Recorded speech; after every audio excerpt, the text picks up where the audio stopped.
Azərbaycana köçürük və oğlumun əl işlərini ata bilmərəm, apara da bilmirəm. Ona görə albüm hazırladıram. Oğlum 4 ildir ki, Türkiyədə oxuyur və bundan əvvəl bağçaya da Türkiyədə gedib indiki yaşına qədər hər bir əl işini saxlamışam. Minnət barmaqları ilə hazırladığı bir şeydir. Çox ağır bir şeydir, amma qırıla bilən bir şeydir. Məsələn, burada daş düşüb, onu da özü hazırlayır. Bir dənə səhifə tapmışam. Belə göndərirsən bunları, albüm halına salırlar. Çox qəşəng fikirdir, çox xoşuma gəldi. Həm bu xaos ortamından qurtulmuş olursan, həm də burada itibaq da olmasınlar deyə albüm halında yanında daşıya bilirsən. Bu işi görən Azərbaycanda da bir səhifə var idi. O səhifəni yadımdan çıxartmışam. Əgər xatırlayan varsa, bilən varsa aşağıya yaza bilər. Deməli, albüm eləmək istəyirəm deyirsən, sənə belə bir qutu göndərirlər. Hər şeyi bunun içinə qoyursan, sonra bunun içinə qoyursan, sonra belə karqoluyursan, albümə çevirirlər. Gün batımı çizmişəm.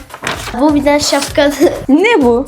Orada da biraz əl işləri qaldı, amma eybi onlar qalsın. Ən vaciblərini seçdim, qutunu doldurana qədər yığdım. Belə notlar da yazdım ki, necə işləyəcəklərini, nəyi hara istifadə edəcəklərini bilsinlər, rahat olsun onlar üçün. Bunu da əlavə eləyirik və belə bir form göndəriblər. Bu da onlara not olaraq düşəcəyimiz şeylərdir. Bunu da əlavə eləyirik. Bitdimi dayı? Bitdi yəni.